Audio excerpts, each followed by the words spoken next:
Gérard Depardieu, qui est actuellement mis en examen pour des soupçons de viol et agression sexuelle, a décidé de se défendre par l'intermédiaire d'une lettre ouverte publiée ce dimanche dans Le Figaro.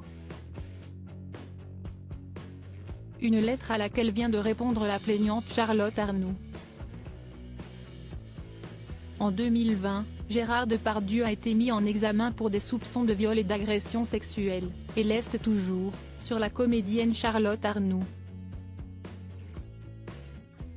Cette dernière était revenue en mai dernier pour BFM TV sur ses symptômes très handicapants dont elle souffre encore aujourd'hui, entre anorexie, scarification, alcool et d'autres encore. Tous liés à la présumée agression de l'acteur à son égard. Ce lundi, elle vient de nouveau de prendre la parole sur cette affaire, après que l'acteur s'est exprimé dans une lettre ouverte publiée hier dans Le Figaro, dans laquelle il s'adresse directement à elle, sans jamais citer son nom.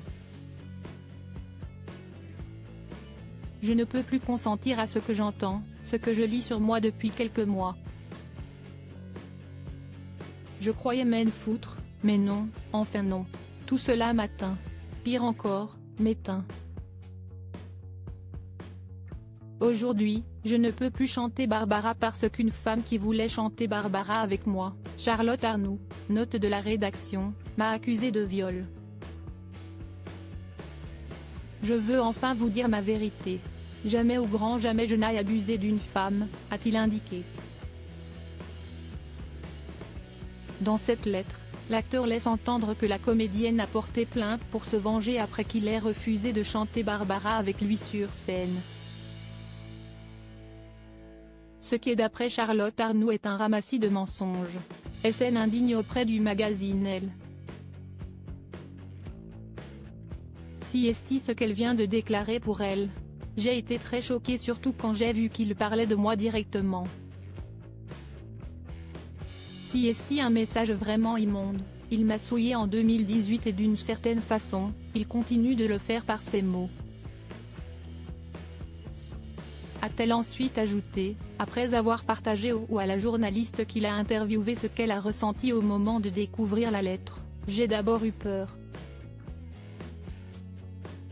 Il s'agit de Gérard Depardieu, donc il a une force de frappe. Il a un auditoire, on l'écoute quand il parle. Qui suis-je moi, à côté de lui? Je n'ai pas de légitimité à parler. Et lorsqu'on lui demande si cette lettre l'a renforcée ou au contraire atteint, elle répond, cela m'a abîmé, si est une évidence.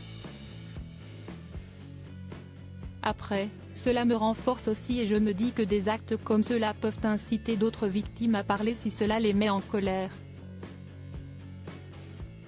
L'affaire continue. Gérard Depardieu reste présumé innocent des faits qui lui sont reprochés jusqu'à ce qu'une décision de justice soit rendue.